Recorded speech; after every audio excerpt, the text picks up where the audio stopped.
terbang kepada Allah, untuk terbang sampai kepada surganya Allah. Surga identik dengan atas, maka butuh terbang. Allah identik dengan atas, walaupun Allah tak bertempat, butuh terbang. Tempat-tempat yang indah itu adanya di atas, butuh terbang. Maka setiap muslim harus punya dua sayap untuk bisa sampai kepada Allah Subhanahu wa taala. Kalau sudah sampai kepada Allah, ya sampai kepada Nabi sallallahu alaihi wasallam. Kalau sampai sama Nabi, maka sampai kepada orang-orang soleh yang kita cintai, daripada para habaib, daripada solihin, para kiai yang kita cintai, akan sampai semuanya kalau kuncinya sudah kita pegang. Sayap kanan bisa kita bilang adalah sifat roja, sifat penuh harapan yang kuat kepada Allah, bahwasanya Allah itu Ghafurur Rahim. Allah itu Maha Pengampun atas segala bentuk dosa kita.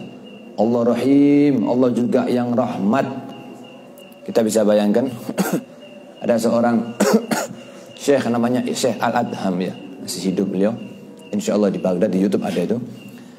Beliau menyampaikan setiap hari setiap muslim sholat 17 rakaat. Dalam 17 rakaat, di setiap rakaatnya dia membaca surat Al-Fatihah. Di dalam Al-Fatihah itu ada sekian daripada sifat rahmat. Pertama, Bismillahirrahmanirrahim, Alhamdulillahirabbil alamin, Ar-Rahmanirrahim.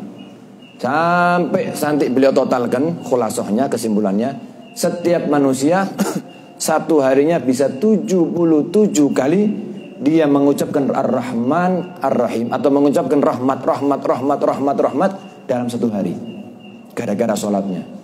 Dikali 1 minggu, dikali 1 bulan, dikali 1 tahun. Rahmatnya Allah itu sangat luas, melebihi daripada luasnya apapun yang kita pernah tahu. Apapun yang luas di dunia ini, Allah lebih luas rahmatnya daripada itu semuanya. Maka jangan pernah kendor untuk jadi rahmatnya Allah. Cuman yang Fakir mau bahas, karena waktunya nggak banyak, yang satunya ya, yaitu al-khauf, takut kepada Allah. Rotok gak enak, cuman harus didengarkan. Rotok nyumpeki ini kalau kita nggak siap iman, ya sama-sama yang ngomong juga rotok sumpek nih bahas ini. Cuman kalau nggak diingatkan, sampai kapan? Surga sing ngene uripmu. Ghafurur Rahim ya akhi. Wah, ya, akhirnya kita nggak ingat, perlu diingatkan. Kenapa? Rahmat kita sama Allah insya Allah luas. Kita kalau ditanya surga kan, surga. Nggak ada orang mau awal gis neraka, nggak ada. Walaupun ada satu, itu bukan doa, itu cuman ditanya. Tapi banyak rahmatnya. Sifat rahmat ini kita sudah alim. Rahmat ini alim, semoga Allah surga, Allah itu pengampun, Allah itu penyayang. Wake kok wong sing ngene wong sing ngono mlebu surga. Banyak ceritanya orang begini, orang begitu masuk surga. Itu yang dihafalkan. Yang masuk neraka enggak ada yang hafal kan? Enggak pernah tahu kan cerita orang ahli ibadah masuk neraka. Enggak dihafalkan. Orang sujud sampai ratusan tahun seperti zaman Bani Israil itu ratusan tahun tetap masuk ke neraka. Perlu kita dengarkan. Kenapa? Untuk kita enggak bondo satu nekat, satu bondo. Apa? Rahmat. Jangan lupa sebagaimana Allah ciptakan surga, Allah juga ciptakan neraka. Supaya kita jadi orang yang gampang iling.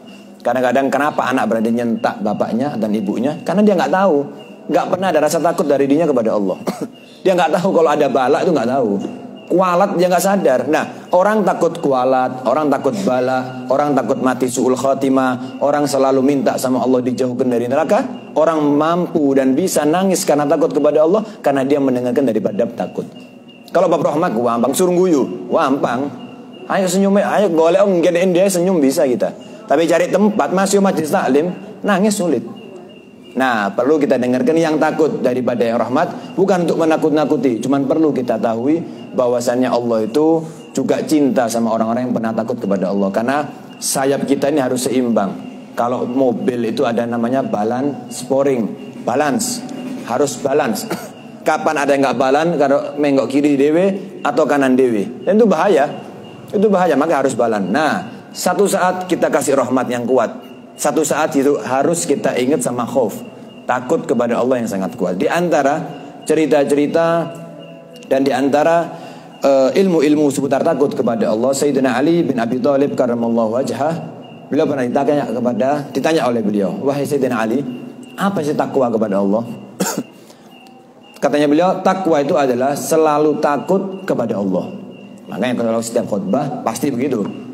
Kerjakan apa yang Allah perintahkan, jauhi apa yang Allah larang, dan selipkan rasa takut kepada Allah. Khutbah rata-rata begitu. Karena memang pada hakikatnya takwa itu takut. Intinya tuh begitu. Sampai-sampai ulama imamahnya gedenya kayak apa, kitab berapa ribu lemari kalau perlu dia hafalkan, dia tumpuk. Kalau nggak takut kepada Allah, hilang ulamanya. Cuman dipanggil ustadz di dunia.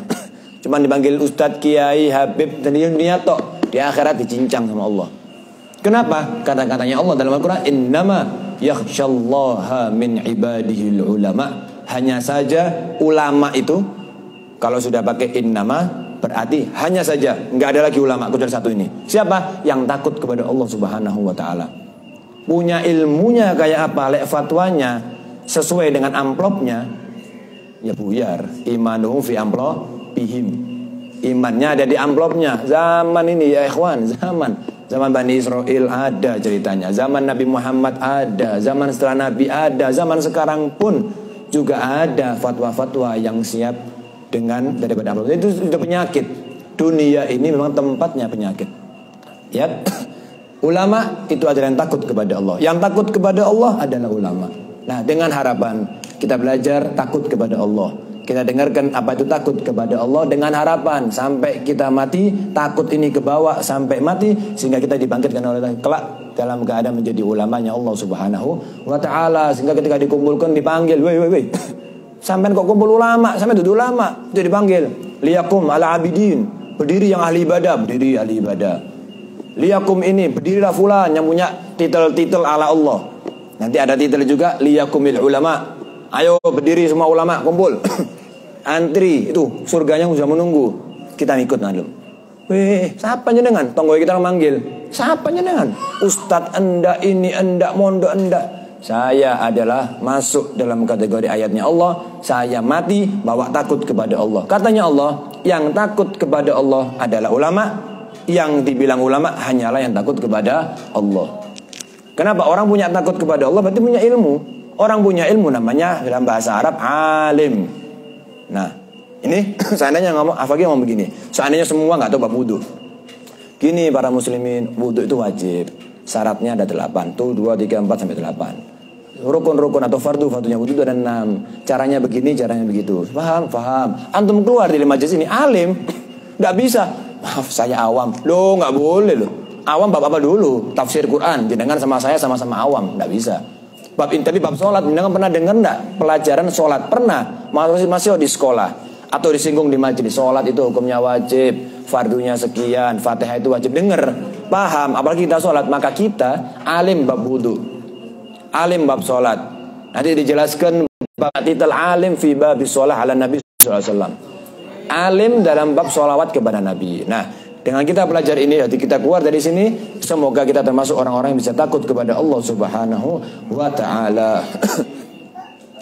Sayyidina Hasan Al-Basri, beliau pernah memberikan nasihatnya, sesungguhnya seorang mukmin harus mengumpulkan antara ihsan dan khauf.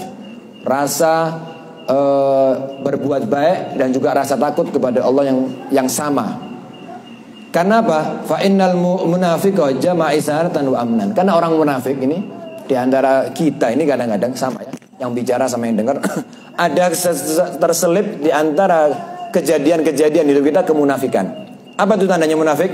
Jama'a isa'atan wa amnan. Orang munafik itu ngumpulno antara jelek dengan keamanan, maksiat dengan aman. Lihat orang-orang munafik diingatkan masalah anak, diingatkan sama bapaknya, haram, tidak boleh kayak gitu. Dia ngerasa aman aja, kapo cari ini tobat, engkau turun utang bulu umure. Loh, dengan santai, maksiat santai, dia ngumpulkan kejelekan, tapi dia ngerasa aman. Ini ada munafiknya, bahaya ini. Ini orang kalau nggak segera sholat 5 waktu karena Allah buyar. Ini orang kalau tidak segera kumpul ke majelis-majelis bisa buyar. Kenapa? Ngumpulkan kejelekan tapi dia bangga, ngumpulkan kemaksiatan tapi surga santai aja, neraka santai. Apalagi pada puncaknya neraka-nerakaku kok kono sing ruwet. Wah, ini wake di YouTube ada. Ditegur ada itu. Mungkin di tengah-tengah live bisa pertanyaan kan? Ada chat. Loh, kok enggak pakai kerudung Ibu Fulan atau Fulan artis tapi punya basic agama. Artis tapi punya basic agama, makanya ditegur masalah kerudung. Kalau artis tok nggak ditegur. Ya, emang kamu siapa sok suci, itu nomor satu. Orang munafik selalu ngomong ente sok suci, sok alim, sok bersih. Kita ini nggak sok suci, tapi kita belajar jadi orang suci. Kita nggak sok alim, kita lagi belajar untuk jadi orang alim. Nggak sok, belajar ini bukan sok. Neraka saya, kok kamu yang sewot? Loh, terang-terangan loh ini. Ini kalau sini kan tak kasih linknya, bisa ngelihat.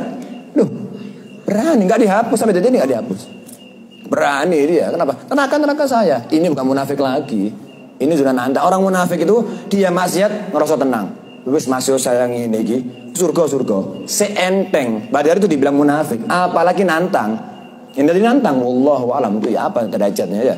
Orang munafik mengumpulkan jelek tapi dia ngerasa aman. Tapi orang mukmin la yusbihu illa khaifan. Pagi hari masih ada takut kepada Allah. Sore hari masih ada takut kepada Allah. Artinya apa? Dalam 24 jam tidak sekali tak takut. Karena apa? Pergantian hari itu, pergantian dalam waktu ada petang, ada terang. Terang ingat takut kepada Allah, malam juga takut kepada Allah. Nanti ada ceritanya. Wa yaqulu la'alli anju, ketika orang mukmin itu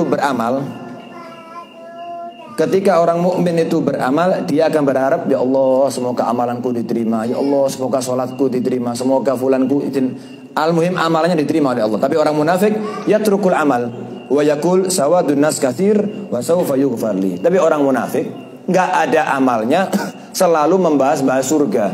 Enggak ada amalnya selalu ghafurun rahim itu terucap. Wis gak ngamalno, enggak ibadah minta ampunannya Allah. Enggak ibadah minta rahmatnya Allah. Itu adalah tanda-tanda orang munafik. Kalau orang mukmin beramal banyak atau sedikit selalu ditutup doa, ya Allah seandainya diterima. Ada Habib namanya Syekh Umar Al-Muhdar. Insya Allah yang pertama kali dinamakan Al-Muhdar. Ya, berapa ratus tahun yang lalu beliau hidup. Beliau mengatakan, "Lau araftu anna tasbihatan wahidatan minni qubilat la dayyaftu ahla tarim jami'aha." Seandainya aku tahu satu tasbih tok, aku tasbihan satu hari 1000. Tapi Allah kasih kabar, wahai Umar Muhdar, satu tok tasbihmu tak terima, 999 gak tak terima. Yakin itu khabar dari Allah. Demi Allah, aku akan semua orang tarim tak undang ke rumah saya, tak jamu makan. Orang Arab kalau jamu makan kambing. Ada gak kambing? Kambing. Tak seluruh ahli tarim berapa ratus orang. Dia disumpah. Tapi sayangnya Umar Muhdar ini habib besar.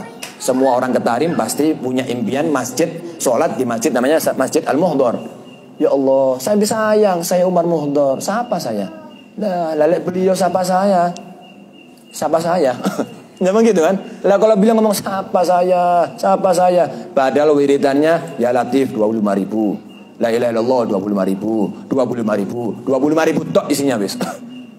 Nah ini yang wiridannya kayak gini siapa saya? Alimnya kayak begini siapa saya? Kenapa beliau bisa ngomong siapa saya? Karena ada takut kepada Allah. Habib Abdullah bin Husain bin Tahir radhiyallahu anhu wa nafa'ana bihi fid dharaini amin. Beliau pernah suatu saat manggil khadimnya. Wahai khadim, di kandang ada kambing, ada. Setiap orang Arab itu atau juga zamannya kita, zamannya habaib dan para kiai itu selalu ada kandang. Mungkin yang kakek-kakeknya sering kumpul sama habib dan kiai masih ingat rumahnya mbahnya antum ada kandangnya. Kenapa? Persiapan untuk menerima tamu. Makanya nggak harus melarat. Orang zaman dahulu beli sertifikat ke notaris. Muslim zaman sekarang jual sertifikat. Padahal nggak ada kandangnya. Orang zaman dahulu kandang. Lah kandang tuh diisi. Isinya tuh butuh makan. Dicari no makan. Nggak melarat. Bahkan kalau ada tamu dibeli. Kosong lagi kandangnya. Ono aja jalan untuk menuju ke kandang itu. Ada. Ada berapa? Ada 3 Habib. Ya wis, 3-3-nya potong semuanya. Sore dijadiin ya. Ini perjalanan ke sini tamu. Kita bikinkan roha, qasidah, pakai bukhur, pakai kopi. Malam kita undang makan. Siap Habib. Kelas diproses sampai pada sebelum roha dimulai, sebelum sore datang. Datangnya santai. Khodimnya ini santai. Habib maafnya Habib. 1 di antara 3 kambingnya jenengan mati. Menggok. Jadi pisaunya licin, menggok, tidak kena ke syaratnya memotong, menggok ke dodo, mati.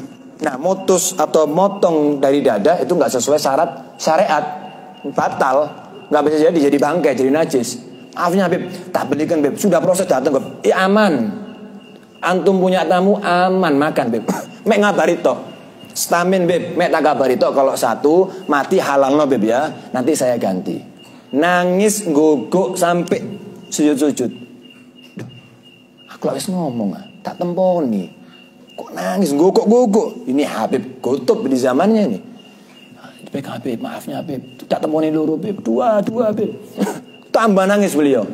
Ya Allah, kurang-kurang. Habib 3 Habib, 3 Habib, 3 1 tak ganti 3 Habib, tak belek no kabeh kayak tamu jenengan. Suruh diem.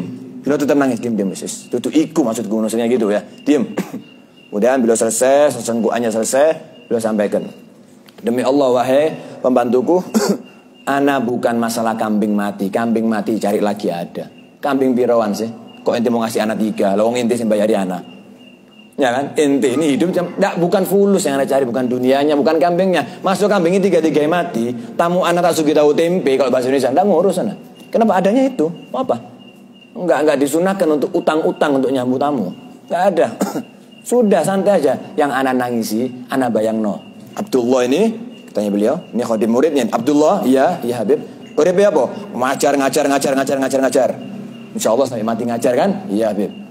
Nama-namanya lah po. Belajar. Hasilnya ngajar.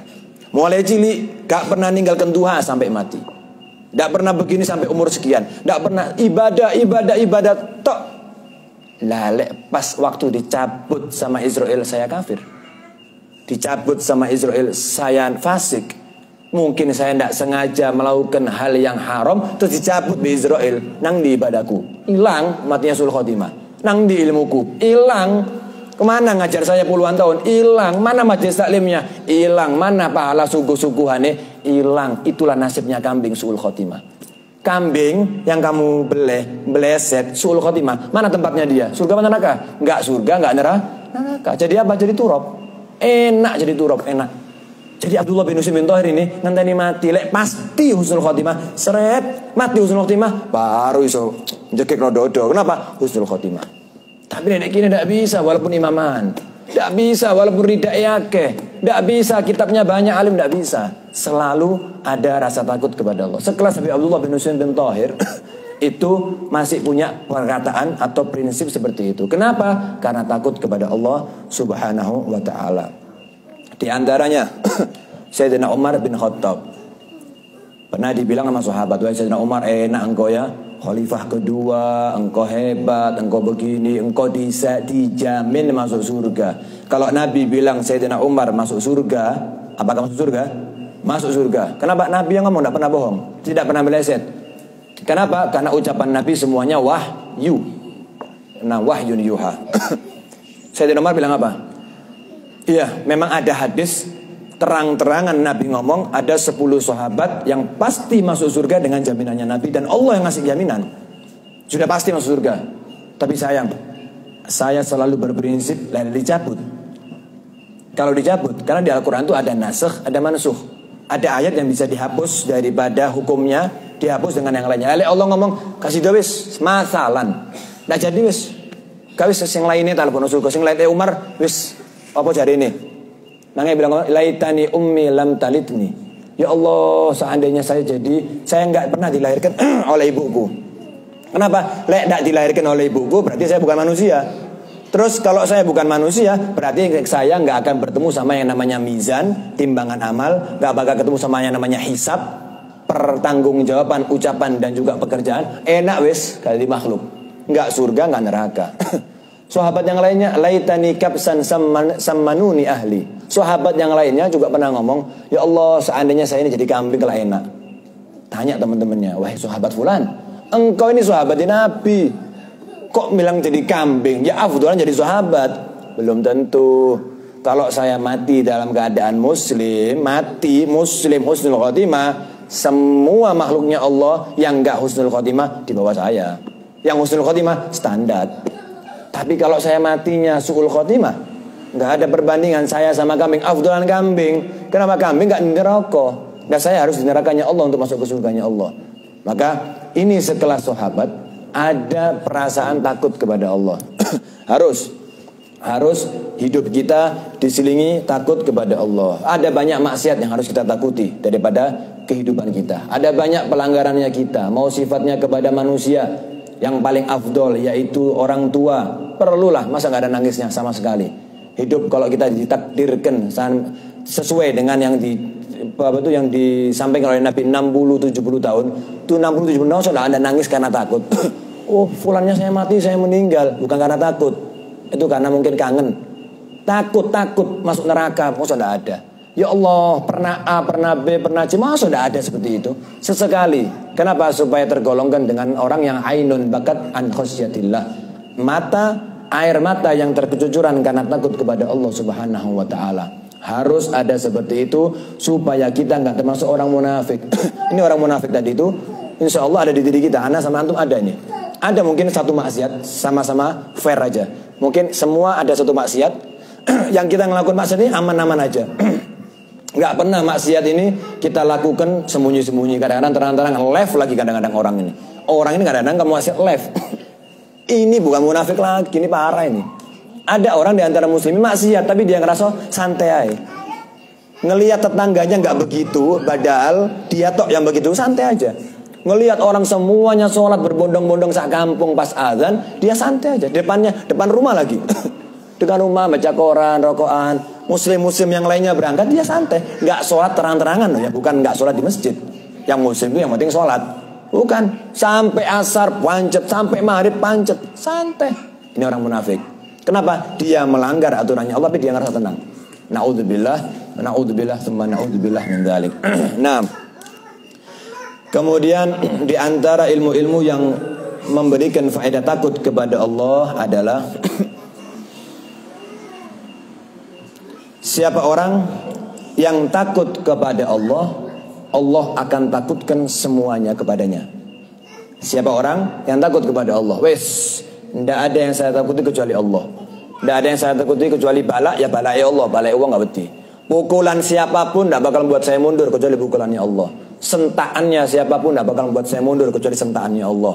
Mau diazab, naudzubillah, kayak para imam-imam, kayak para ahlul bait diazab, disiksa dan seterusnya, gak mundur, tetap la ilaha illallah Muhammad Rasulullah. Tapi kalau disiksa versinya Allah, enggak. Siapkan semua jenis siksaan di dunia, tandingkan sama sisanya Allah, nggak ada bandingnya. Maka kita pakai, mau diapakno pun, mau begini, mau begitu, tetap lek ka Allah gak wedi. Tapi kebalikannya, siapa orang yang takut bukan kepada Allah, dia akan Allah takutkan kepada siapapun. Jangkrik wedi, bukan geli ya. Takut. Kecoa takut, bukan keri, bukan jijik, lain. Takut. Wedi aku jadi cokot kecoa. Ada apa kecoa nyokot iki? Nanti ada tikus, takut, bukan jijik, lain. Jijik geli itu lain. Takut. Nanti ono bayangan ketok. Bingung bayangan. Iki iki apa Muharto iki. Nah, waduh takut, semuanya takut. Nanti ketok kembang goyang, astagfirullahaladzim. Lah ono gak ono angin di dunia iki. Mokoknya kena sereng, iki ono arwah lewat iki. La ilaha illallah. Akhirnya muter nang ndi. Kenapa orang kok ada seperti ini? Karena dia enggak takut sama Allah. Maka Allah takutkan dia kepada salah satu. Contoh, ada seorang ulama memberikan jamuan kepada tamu-tamunya, 40 jumlah tamunya. Kemudian ulama ini ngomong, monggo pulang ya, nanti kalau ada orang-orang, karena zaman dahulu itu kan padang pasir, ada perampok, ada ini, bilang ya tamunya Syekh Fulan, siap Syekh, pulang. Dapat mungkin setengah jam, 45 menit balik lagi. Wah Syekh, loh kenapa balik, ada yang ketinggalan? Enggak, lu ada yang mau ganggu? Ada Syekh. Loh siapa rampok berani ganggu di tempatnya saya? Saya di kota aku ganggu. Sanes rampok apa? Jalannya ditutup sama singa. Kan zaman dahulu nggak kayak sekarang. Jalan satu-satunya itu mau menggok kini di Uber, dilangkai apa meneh. Waduh. Walah singa tanya wis. Berangkat si Syekh ini. Dideketi, ditahan sama muridnya. Syekh, jangan guru, jangan. Biar kita lewatkan, coba kita tombak, biar kita ini. Oh, enggak. Tenang aja. Dicewir singanya. Cewir, lak wis tak kandhani. Inti ini singa yang kemarin kan tak kandhani. Lek ono dayoko aja diganggu. Iki muslimin golek ilmu agama ya Allah. Pergi. Wis dicedheki, dicewir, di ngomeli lagi. Tunduk. Singa ini tunduk pergi. Ini bukan dongeng, ini ada di kitab sini. Bukan dongeng, ada. Kenapa? Tanya si umat ini. Wahai sesek mumpung durung mulai, iki ilmu larang ki. Amalan napa? Nang gunung, nang gua pirang dino. Tirakat putihan enggak pakai begitu walaupun itu ada. Enggak pakai begitu. Kenapa? Saya enggak takut kecuali pada Allah. Lalek saya diterkam sama Allah, sama singa, udah pakno. Yang penting enggak bunuh diri. Kenapa saya datengin singa? Itu karena saya yakin kalau saya takut sama Allah, dia akan takut sama saya. Kenapa? Ada Allah di hatinya. Bukan takut sama sosoknya, takut sama yang di hatinya, yaitu Allah. Wah, ini ilmu. Berarti siapa orang takut kepada Allah, semuanya akan takut. Takut itu termasuk sungkan. Lihat tokoh masyarakat yang punya takwa kepada Allah. Tokoh masyarakat yang punya takwa kepada Allah. Alim enggak, ceramah enggak, majelis enggak, khutbah enggak. Cuma lihat ada apa-apa dia turun tangan. Wis, sing sabar. Berkelahi dua keluarga, Bani A dengan Bani B. Ya kan, bani-banian kan. Wis, sing sabar, sing sabar, sing sabar. Wis nurut semuanya. Sing iki ndak sida kekeran, sudah kekeran. Bingung. Loh, alapo wong tua kok mau wedeni mek ngomong sabar ngono tok. Kenapa? Sungkan saya. Sebetulnya iso tak get nomene wong iki, cuman gak wis. Nah, ini orang punya takut kepada Allah sehingga yang lainnya dibuat takut. Padahal ini ustadz atau ini tokoh masyarakat ndak bawa pedang. Sabar, nek bawa pedang ya bukan ya jelas saya takut. Bawa tembak enggak, wis sing sabar. Urip di dunia yang ini. Pas. Lihat di daerah-daerah konflik di Indonesia atau di tempat-tempat yang lain. Termasuk akhlak amalan ahlul bait, para sahabat, para dzurriyyah Nabi SAW adalah islah bainan nas. Suka ndamekno wong. Banyak. Kalau ada sayyid, ada habib, enggak suka ndamekkan orang biasa itu nggoe kayak babano. Nanti ada suami istri dalam keretakan rumah tangga, wis takdire lek anjene pisah ya pisah. Ya kalau mau takdir ya semua lagi sholat. Lah takdirin neraka ya neraka, takdirin surga ya surga. Enggak ada ikhtiar. Ikhtiarnya ahlul bait untuk dekatkan diri kepada Allah adalah islah bainan nas. Daerah-daerah konflik di Indonesia aja yang Afagi pernah sampai di luar pulau. Ketika contoh musuh muslimin dengan kufar. Ya di saat-saat dulu Afagi pernah sampai ke Poso. Pergi kumpul sama apa itu mujahidin mungkin namanya ya. Para mujahidin muslimin untuk mempertahankan atau membela Islam. Mereka tanya, ketika kami dalam keadaan sangat-sangat genting, ini orang kafir loh. Pertanyaan, kira-kira orang kafir tahu Habib enggak? Enggak. Bakal sungkan be Habib enggak? Enggak, nemen enggak ya.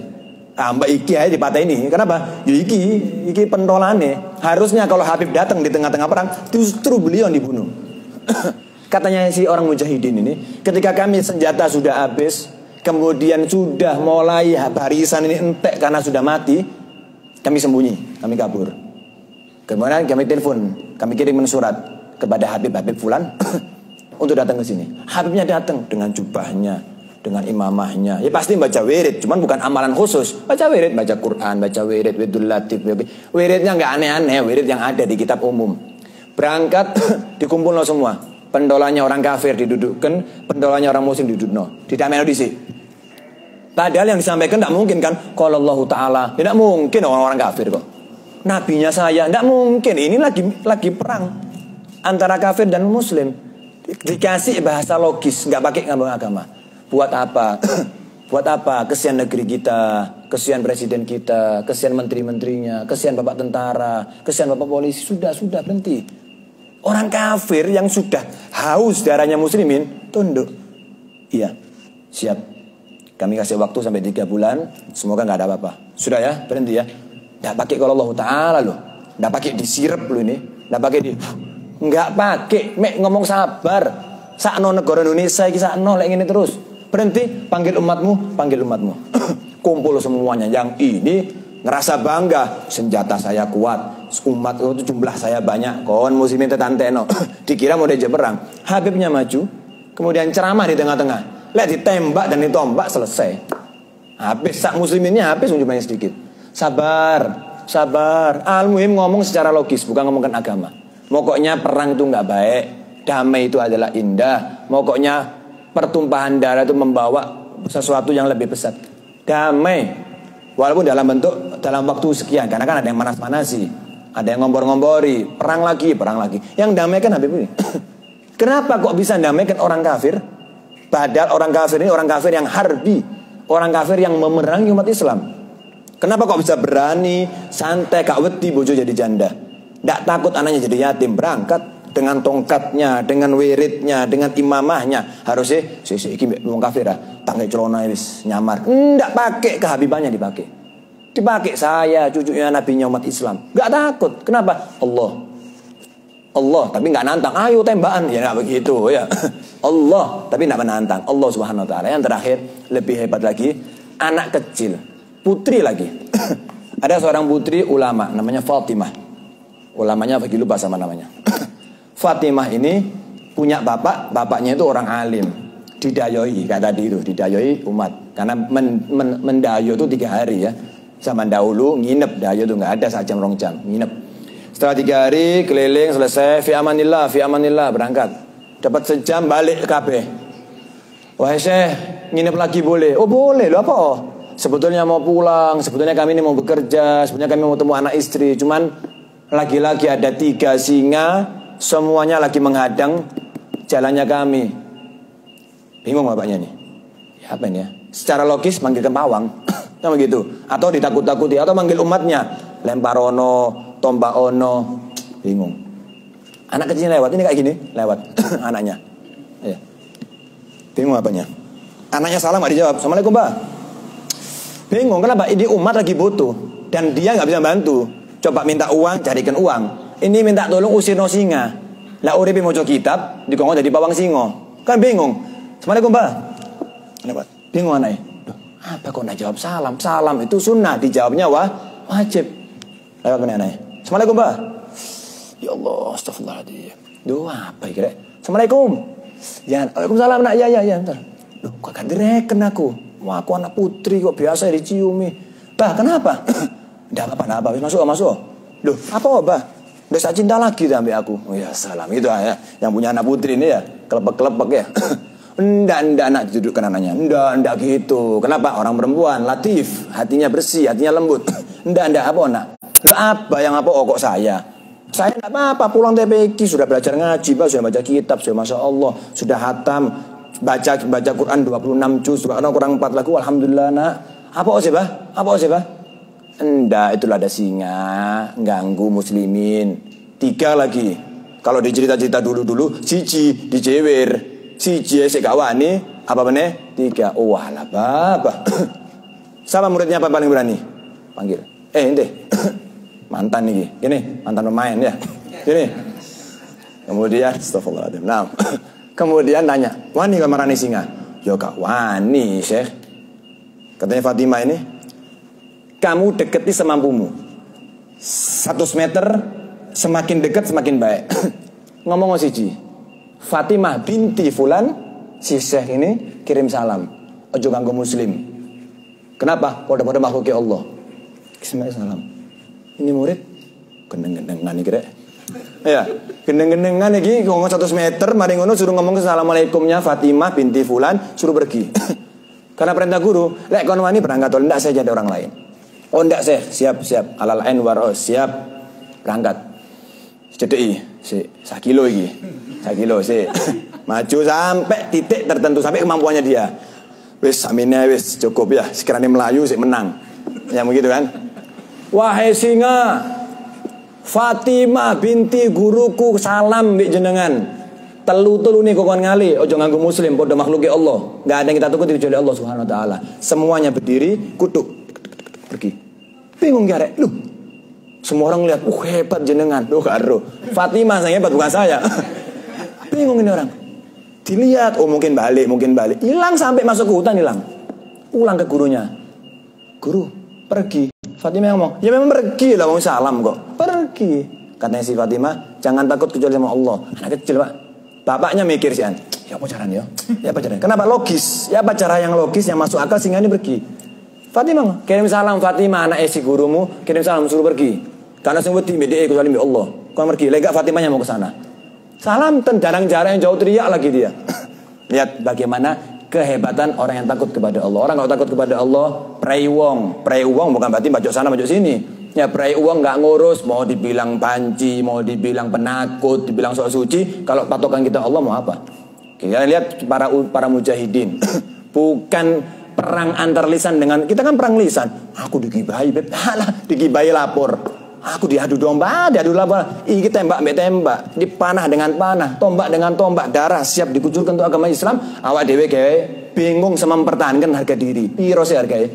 Harga diri berapa harganya? Hanya diri. Kalau Islam yang dicaci, bangkit dengan cara-cara yang baik. Kalau Nabi Muhammad SAW yang dihina, bangkit dengan cara-cara yang baik. Kenapa? Takut sama Allah Subhanahu wa Ta'ala. Dan masih banyak cerita-cerita para solehin, solehat yang insya Allah kita keluar dari sini ada rasa takut kepada Allah Subhanahu wa Ta'ala, sehingga kita punya dua sayap, yaitu sayap rahmatnya Allah dan sayap takut kepada Allah, masuk surganya Allah bersama keluarga kita, bersama anak istri kita dan semua orang yang kita cintai. Lebih-lebihnya lagi kita bisa berkumpul bersama Nabi Muhammad sallallahu alaihi wasallam fid dunya qabla al akhir. Amin ya rabbal alamin.